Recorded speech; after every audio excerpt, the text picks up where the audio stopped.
Thank you. Thank you, friends. Dharma family. Thank you.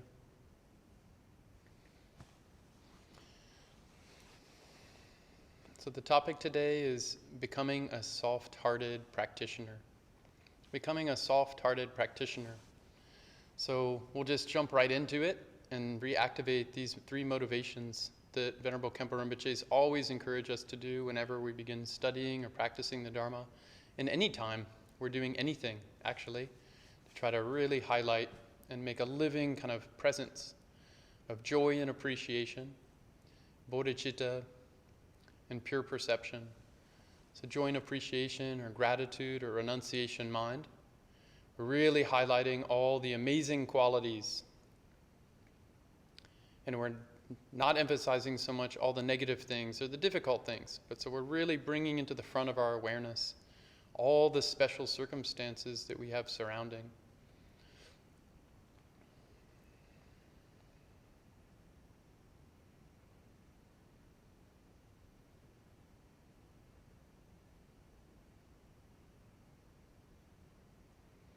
And bodhicitta,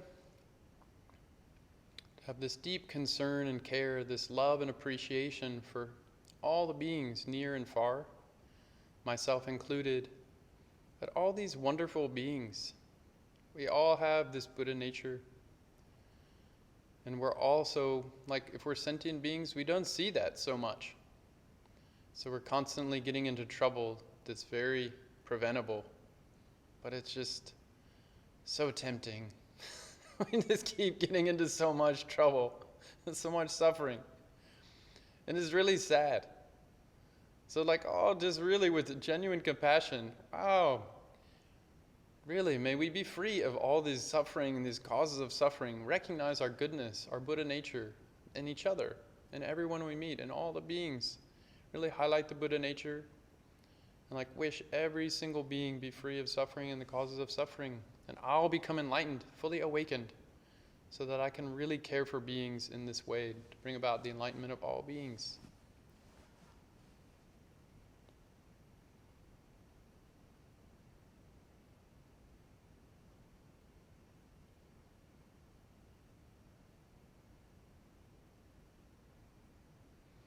And deepening that appreciation and recognition of Buddha nature.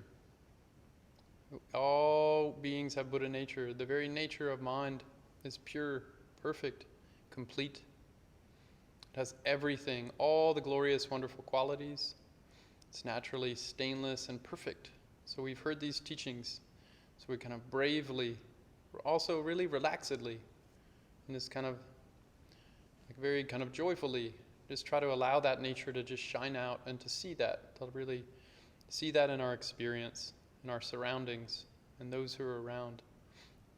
What we see, hear, smell, taste, touch, reflect on, these are all just movements of Buddha nature happening in our direct experience.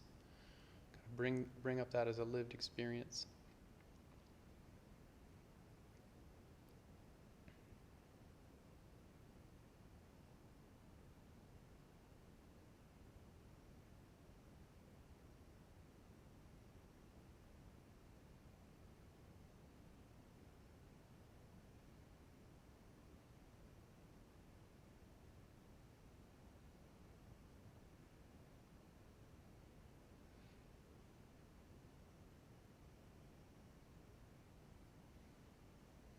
Thank you. So,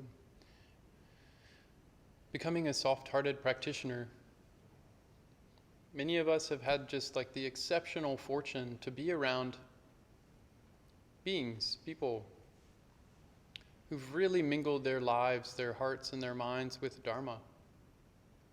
Venerable Khenpo Tsewang Rinpoche, Venerable Khenpo Tsewang Dongyal Rinpoche, sure, their father Lama Chime, His Holiness Dudjom Rinpoche, His Holiness the Dalai Lama, His Holiness Sakya Trizin. There's so many masters. And sometimes we've had the great fortune to be around some of these beings, many of us, and we can see their teachings kind of indirectly in videos, podcasts, we can read their writings. It's such a special time now. But they're these living examples of what it means to be accomplished in the Buddha Dharma, to really fully mingle with the nature, to be natural. And there's so much care. These beings, they just really, we can know in my experience, the little window of time I've gotten to be at Padma Samye Ling, with this wonderful Vajra family, the Sangha, and around Venerable Khenpo Rinpoche's, how many precious opportunities to be in their presence. And they're just so kind. There's just like this emanating atmosphere of kindness. And just a deep courage. And this unshakability. This mighty dignity. And this uncompromising kind of care and dedication to the Dharma, to the Buddha Dharma, to the teachings of the Buddha Shakyamuni, Guru Padmasambhava, and all these lineage masters. Some of us have had that, and we really know this is not an idea. Like, we've been in their presence. What is it like when someone's so mingled, so natural, they're so infused with the Dharma all the time? There's so much kindness. There's so much flexibility. They're just so elegant and so timely and so free and so present. They really care about details. They really show up when they're with you, when they're kind of teaching in the in-between times. They're just so tuned in. They're really in touch. They're so soft-hearted. And that's kind of it's one of those fortunes that it's invaluable. Because we can see directly for ourselves what it's like to be accomplished in this path. That it's possible, and we have living examples, and we can ask them for help, for guidance. Well, how can I do this? And what are the steps for me, specifically for me, with my afflictions and obscurations and challenges? And they'll give us just fine-tuned, exact advice and guidance that then we have to apply ourselves in our formal practice and in our lives, and we can see if it works. And enjoy the benefit.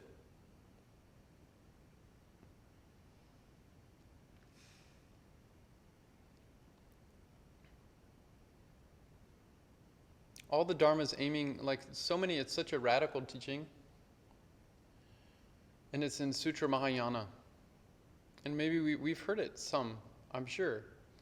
That in the end, Dharma leads us where we actually care about others more than ourselves. We're around others, and we genuinely, from the core of our heart, we just care about others first. And we've been around beings, and you can tell that's what they're doing. They come into a room, they don't think, everyone look at me, or listen to me, or this is why I'm so great. Like, they don't have that. It's just that stickiness is just not in their field. You can just feel it. You can see how they're so free of that. Because there's such a deep care and kindness to other beings. And it's so steady. And they're so active and ready to help. They just respond with what's needed. So that's what kind of, I think, as a lived experience more, that's kind of what I'm thinking of when I think of a soft-hearted practitioner. They're not just filled with a lot of ideas about Dharma. They're really in touch with living Dharma in their experience right now. The deep wisdom and deep compassion. At the same time, they're not just escaping the worldly concerns and all the responsibilities by just only practicing as if it's some extra thing that you kind of do on the side or separate from life. They practice ceaselessly, so much practice, so much study. but it's all so they can benefit other beings more beings, more effectively. You can just see it. I mean, I don't know what that's like from my personal experience, but I can see what other beings who like Khenpo Rinpoches, what they're like.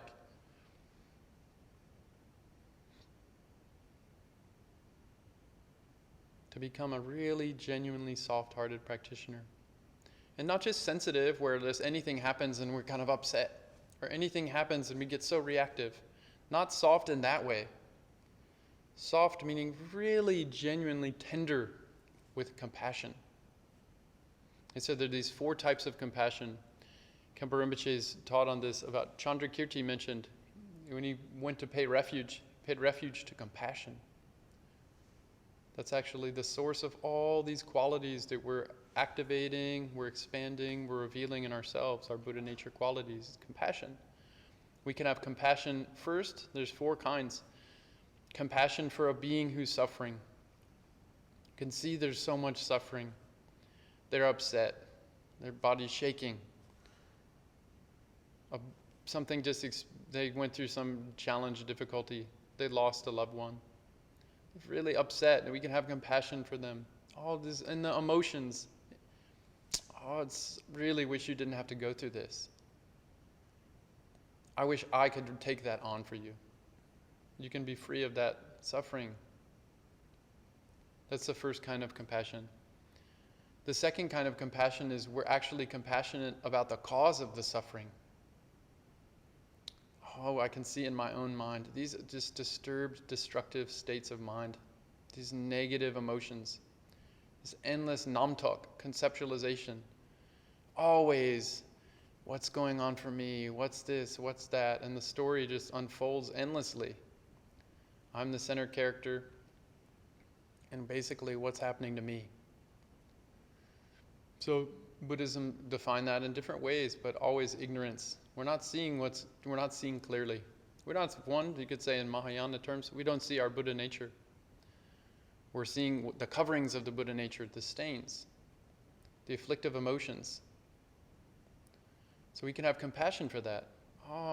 Look, there I go again. I'm not seeing my Buddha nature. I'm not seeing the Buddha nature of the other being.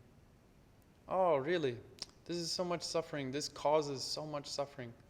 So instead of being so concerned, emphasizing the outer, the more result aspect of the suffering, a being who's suffering, look a little closer. What's the cause of the suffering? And we can have compassion for being caught up in those afflictive emotions, the 5 poisons.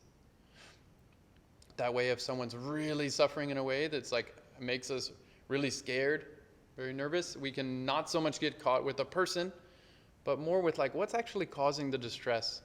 They say it's almost like a wounded animal.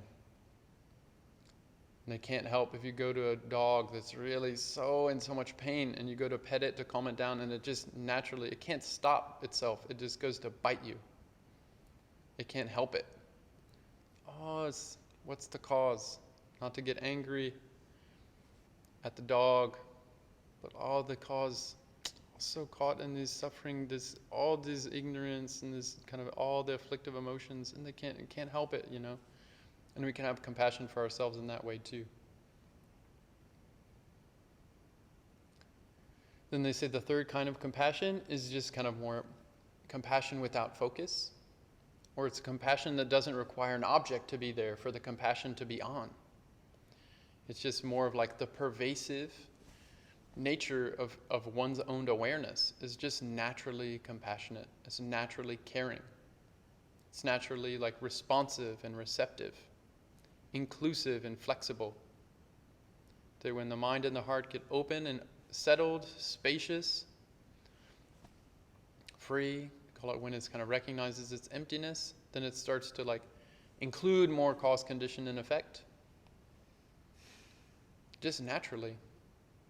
It just naturally extends as this field of compassion. And so that's the third kind of compassion, compassion without focus or without object. Just being a radiating kind of present awareness of compassion. And then the fourth, paying homage to compassion, is just when that compassion then arises in a more Tantra Mahayana or Vajrayana perspective, arises as a deity. That compassion takes the shape, more expressive kind of outreaching power. Say you could arise as Chenrezig, Buddha of compassion.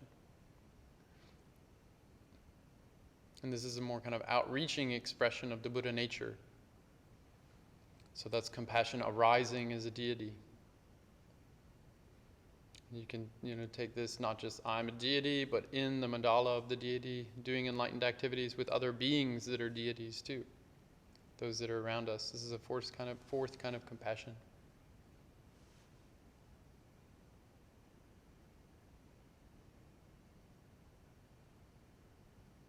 I was thinking, like, how do we actually, free all beings from suffering?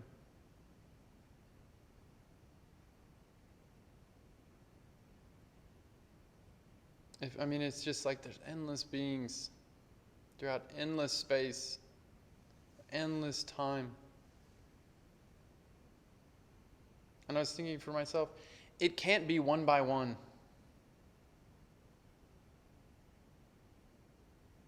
For these noble ones.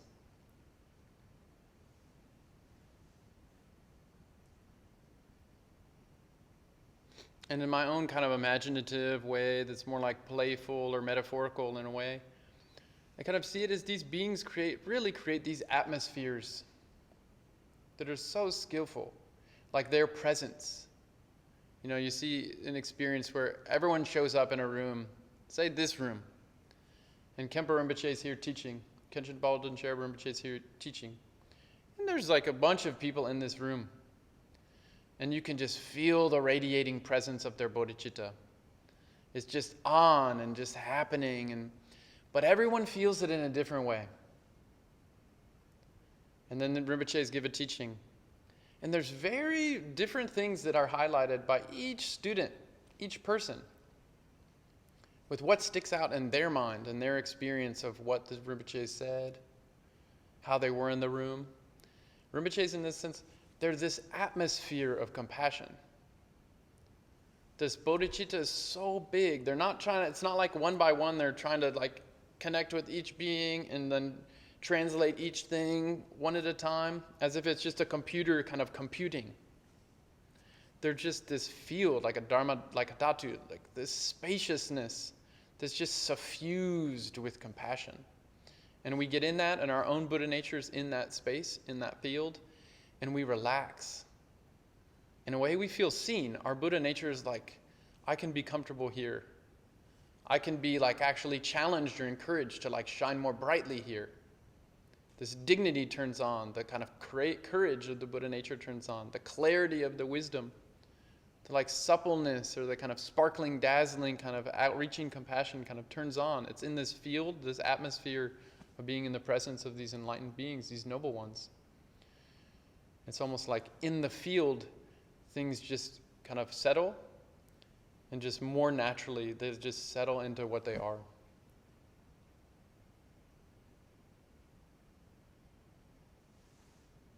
I think that's much more doable.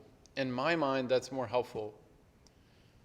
In a living experience, as the days go by, which they keep doing, right? How can I just, right now, try to truly, really activate some compassion, some tenderness in my heart, and some spaciousness in my mind? And I don't need to know exactly what's the right thing to say, or what's the exactly calculated right thing to do, as if there's only one thing that's going to be appropriate in a circumstance. But just to genuinely like try to really generate compassion, kindness, and really see the kind of like, this is such a flexible, flowing kind of situation we're in, this impermanence, like Lama Laia went through last week, going through all the ways that this experience we have is so impermanent.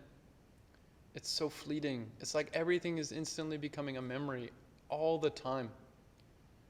We really try to hold our experience, and it just evaporates as we reach for it. It's really kind of like, in one way, scary. How it's so mutable. We just can't pin it down. We can never get it all the way we want it. It just keeps moving. And generally, that's so scary if we're trying to control it. But look at this. It creates so much opportunity for wonderful connection with beings, to serve beings, to like express love. We try to do that more and more regularly, and just kind of wider, more inclusively, these four boundless qualities, like this for all beings. Just be a field, like to turn this on as a living experience, wisdom and compassion, and kind of try to really open the doors of our hearts, our minds, and just really just kind of be this atmosphere of compassion, and to see the illusory nature of the experience, this wisdom quality as well.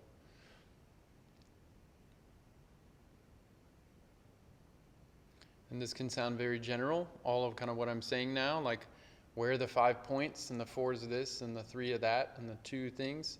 Like in Buddha Dharma's filled with these kind of checklists of very actionable, very practical things we can do to actually become that, to mingle our minds and hearts with that. And we've heard so many of them. And then part of what's kind of really needed is we need to know for ourselves and our minds and in this moment, like which one is helpful for me right now? Which one of those things? Is it four boundless? Is it like paramita of discipline? Is it relaxing, trying to see the true nature? Is it activating kind of a certain kind of quality of enlightened expression? I mean, there's just so many techniques. Do I remove myself? Do I need a little more time for hermitage practice? Do I need to actually make a call to a person that I keep trying to avoid? Should I read a Dharma book and like kind of really clarify some points? Maybe you read a life story of Yeshe Sojal. Say, wow, look at what she went through. I have a hard time with my, plumbing getting clogged. Look at what Yeshe Sojal went through. Wow, she was undisturbable. Just so courageous. Whatever, these are all skillful means, but we don't have to apply them all at once. Just what will help my mind now? So with mindfulness, self-awareness, what do I need now to just relax and be an atmosphere of compassion for other beings? And then it's like with study, reflection, and meditation, I think that atmosphere kind of really does crystallize. It really gets more kind of like reflective of what someone else is going through, and it can responsively kind of reflect whatever's helpful for that particular being. And that is very helpful. We study. Knowing these lists of things and really seeing how do I tease apart the causal conditions of interactivity, of relationship, of interdependence, of dependent arising, to really kind of like conceptually really see that from a more variety of perspectives. And to chew on it, to contemplate it, to really mingle with it and become it. Become those teachings. Saturate ourselves with meditation, trying to really be in the four boundless states. And then we see prayers. Prayers aren't just like something we're accumulating or doing. They're just reflective, kind of like activating reminders. This is what my experience is doing now. And then I show up as this way. And then this quality is turning on now. And we're just like, it's just a guidebook to our own present moment experience. And we're just like kind of doing the highlight reel in real time of like all the wonderful, lovely things that we're doing in a sadhana.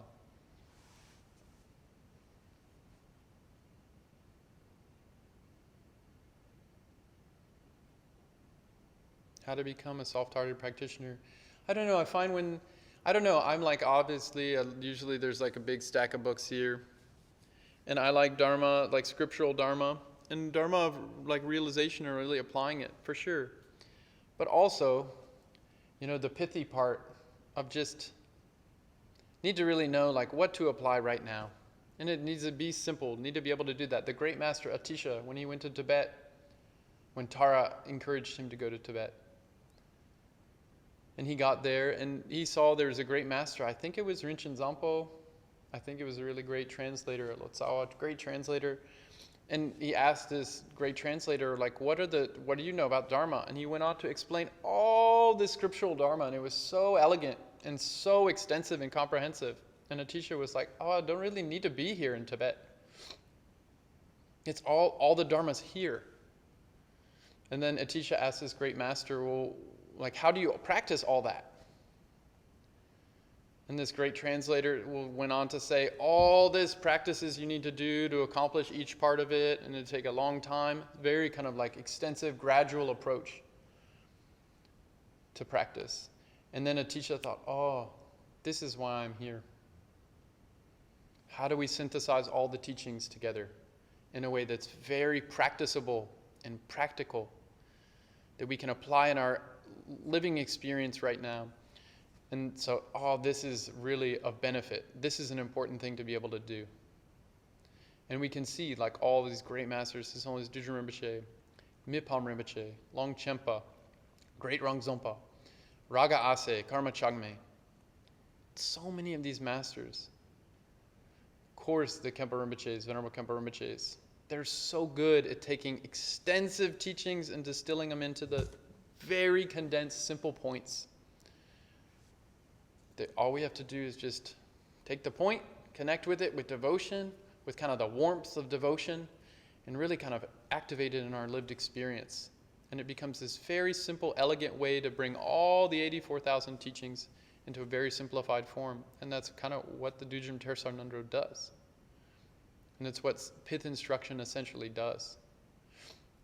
And then it's up to us to like really turn on those qualities that the teachings are pointed to, and to try to maintain that living thread of those pith instructions, or those really synthesized, very condensed, pithy, kind of like powerful points in our lived experience, like the three noble ones, like wisdom and compassion, or all of it as one word, Bodhichitta. But to do it in a way that really touches us and really moves us. Not just say bodhicitta or say pure perception, as if acting like a Dharma person is the same as really being Dharma, like really being soft, really genuinely like having this tender-hearted, like others are more important than me. There is a path to awakening, and it's clear what the path is, and it's possible to do it. And there's guides, living guides that can help us do it. And it's challenging to go through a path of transformation, and it's more challenging to suffer endlessly in samsara with no way out. So the path is definitely going to activate the ways that we resist our own Buddha nature, the ways that we close up and shut down and kind of just me first, and we forget this is about actually serving beings, being a loving presence for other beings. And so whatever it takes for us to do that in our lived experience, if first we need to equalize, how are we all the same? And then we can do exchanging practices. I'm going to take my happiness and give it to you. And I'll take your suffering and I will take it. And I will genuinely want that to happen. And eventually that just becomes, you're more important. What can I do? What can I do? What can I do? And we've been around beings that actually are like that. And that is just like an impactful thing in the mind and the heart. It's just one of the most precious things we can ever experience, to actually be around beings like that. Not just for an hour. It's not like they had a good weekend, or they're in front of a camera and so all of a sudden they'll act real loving. It's like that. When His Holiness Dalai Lama says, you should check your teacher, spy on me. He said, His Holiness Dalai Lama, spy on me. Look at me. How am I? On the cushion, off the cushion, in between, when it's hard, when it's easy. Is there bodhicitta, bodhicitta, bodhicitta? Look at your teacher. You can see, if you go around, be around the place like this, Padma Samye Ling long enough, you can look at Rinpoches, all the in-between times. They're just constantly caring about beings. All the little ants, and just everything. They're just constantly wanting to care for a space where people come into it, and it's like Dharma.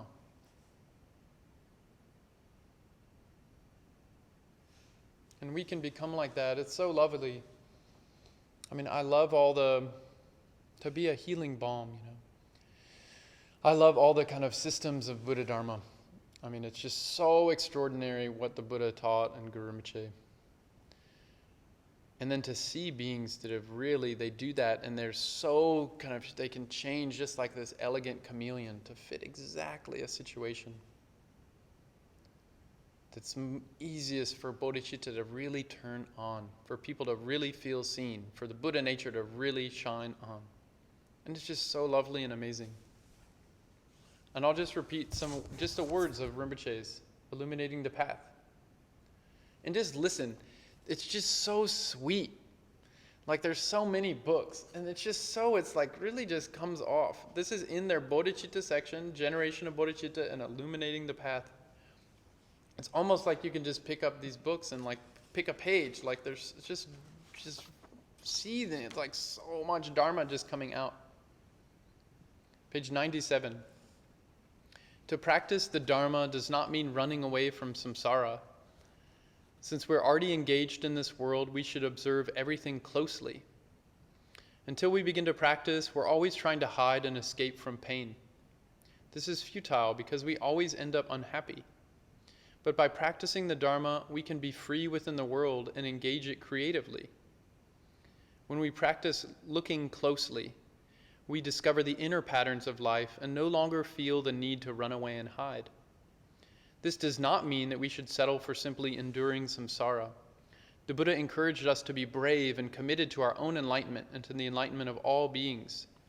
When we do this, everything is transformed and purified.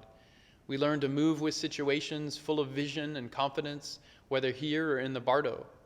With this understanding, we're able to enjoy and appreciate our situations.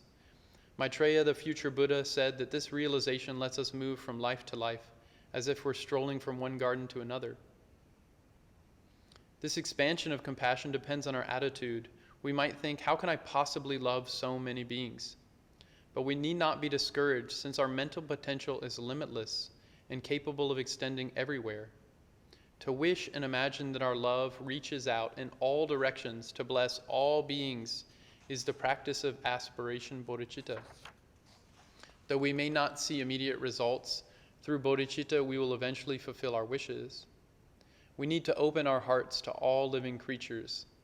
Until now, we've been trapped and have limited our ability within a cocoon of ego clinging and attachment to ourselves and phenomena. Without being discouraged, we can break through this cocoon with our loving intentions. Bodhicitta opens our hearts to radiate love and compassion to all beings. This is what we have to practice. It just keeps going on and on. It's like in one way simple and things we've heard so much. But it's just all there. And there's 2 more books just to say. Because, of course, on the path to enlightenment, Hard Advice from Great Tibetan Masters. This is compiled by Machi Ricard.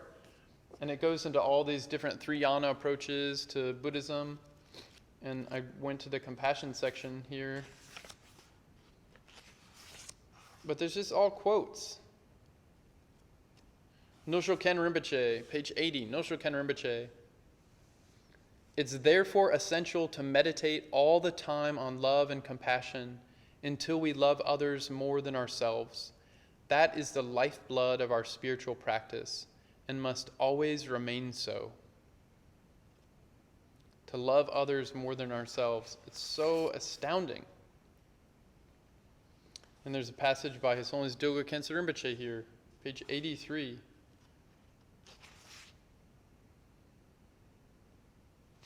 This is like just dripping with things. Page 84, His Holiness Doga Khyentse Rinpoche. It's very important to meditate with your whole being on bodhicitta until it becomes clear just how meaningless and frustrating the activities of this life really are. You will be touched and saddened by the debilitated condition of beings in this dark age, and a strong feeling of determination to be free from samsara will arise. If these attitudes truly take root, the qualities and achievements of the Mahayana, the great vehicle, are sure to grow from them. But if that genuine determination to be free from samsara is not firmly implanted in your mind, your Dharma practice will never be able to fully develop. All sentient beings are the same in wishing to be happy and not to suffer. The great difference between oneself and others is in numbers. There's only one of me, but countless others. So my happiness and my suffering are completely insignificant compared to the happiness and suffering of infinite other beings. What truly matters is whether other beings are happy or suffering. This is the basis of bodhicitta. We should wish others to be happy rather than ourselves, and we should especially wish happiness for those whom we perceive as enemies and those who treat us badly. Otherwise, what is the use of compassion?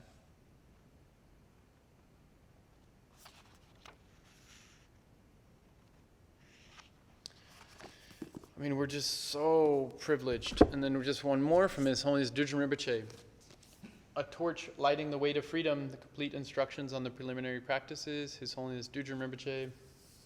Again, in his Bodhichitta section for the Dudjom Tersar Ngondro. Soft-hearted. Soft-hearted is when we hear these teachings, it's like, oh my gosh, like this is amazing, you know? If we don't have that, it means something's wrong. I mean, honestly, when I pick up a Dharma book and I'm like, okay, that means something's not active in my mind. It's not that's why they say with teachers, right? Teachers shouldn't have to be all charismatic and entertaining and basically sell the Dharma. The Dharma sells itself. Like if we're actually activating the Dharma in our experience, even this word of this Dharma is going to be like, wow, this is a total treasure. This is exactly the helpful thing. But then that's up to us, each of us, you know, not rely so much on the container or the expression, the person, the cup, but like what's the tea, like what's in the drink, what's the ambrosia of Dharma, what's actual Dharma, to really ready ourselves to like be impacted or moved by the Dharma, you know. Great masters would just make that easy. They make it so easy for us. 196. Sentient beings are identical to us and all wanting to be happy. We're all the same in not wanting to suffer. And we are also all the same in our ultimate nature, in that we have no intrinsic existence. Moreover, since there is only one of me, whereas other beings are very numerous, not only are we equal, but other beings are more important. So this is the same. This is like this echoed by all the masters. For this reason, this wish to bring all beings to Buddhahood is not to be left as merely an intellectual idea. It must be something you definitely apply to your own mind. To make progress in this, you must cease to consider yourself important, but consider any sentient being, even if it is only a single one, as extremely important. Thus, you should be only too willing to devote yourself exclusively to helping others in both your thoughts and deeds, joyfully undertaking even very painful ordeals for their sake, if you know it will make them happy.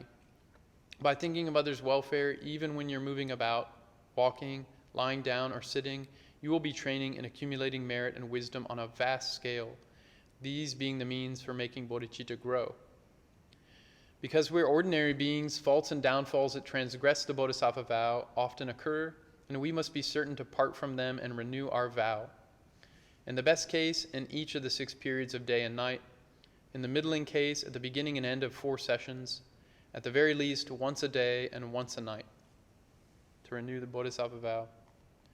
Should it happen that negative forces make you ill or injure you, people speak ill of you, or your afflictive emotions become very intense, pile up on top of such situation all the undesirable things that happen to beings.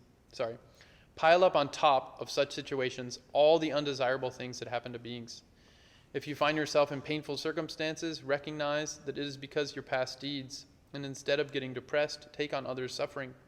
If you find yourself in happy situations, dedicate your wealth and influence to virtuous ends. Do not remain idle, but spur yourself to performing positive actions, physically and verbally, and pray that all beings may be happy.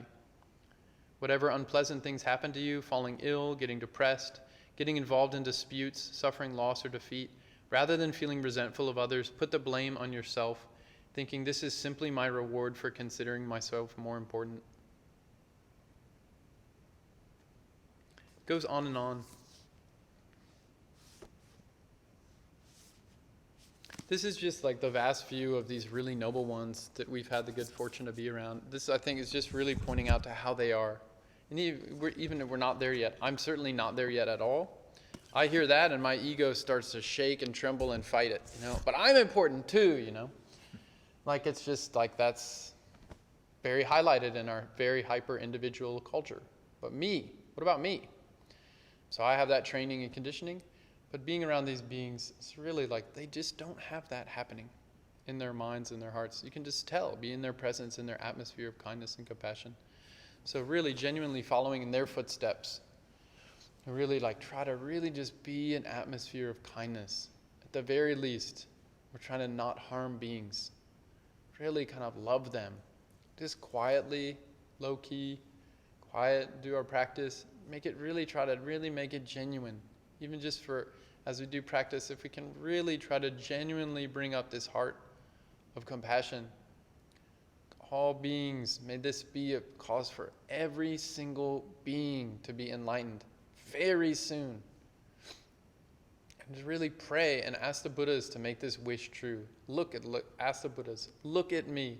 If this is really true, this wish, I really wish this to happen. Please use all your skillful means to make the wish come true. All beings be free of suffering and cause of suffering. That's kind of it. How to become a soft-hearted practitioner. It's more just becoming it. The how is like we've received the teachings. But just to know, what is soft-hearted practitioner? They're actually these very brave beings. And they don't treat themselves as doormats, or they're very clear and detailed. They're very uncompromising with the Dharma, authentic lineage Dharma. And they just always love beings. They're always loving impartially. And they celebrate other beings' happiness. They're so happy when other beings are happy. And then they just continue. Today's a good day. Tomorrow's a better day. You could see every day. Rinpoche's finished the Stupa project one day. The next day, they're on to the next project. I've seen it a million times. From my perspective, it's exhausting. But from their perspective, it's more to celebrate, more ways to serve beings, more ways to honor the three jewels, the Buddha Dharma. Look at this precious opportunity we have. Let's do more stupas. They just keep going. Right? Right? We've really seen it. And then we have that. We just join their wave, help when we can, take a break, try to relax, reconnect to our practice and our motivation. Really try to okay, what's the point of the Dharma? Make it a lived experience, just even for a minute. Really turn on this heart of enlightenment, this really close feeling to beings, close feelings to the teachers, the lineage. Really feel it. Try to really, really feel it. And that's like the devotion, to really be a soft-hearted practitioner. And I love it. It's like a very special thing to be in the presence of beings who are really turning that on, and each other too. Because these noble ones have it always on. But if you're around a friend, and you can tell they really care about you, and their love's coming out, and they're really genuinely interested, and they just they're thinking of your happiness, They're celebrating you. In those moments, we can be that for each other, This is Sangha, mutual support to Sangha. We can really help uplift each other like that. Don't have to wait till we're on the boomies or something. We do that now, just for these little bits, little short periods, and we really boost each other up. And that's kind of living Dharma bit by bit, and I think it's amazing how much big impact that has for each other, for ourselves. So thank you so much, friends. When we practice together, thank you. Thank you. Simple but true. I think simple but true.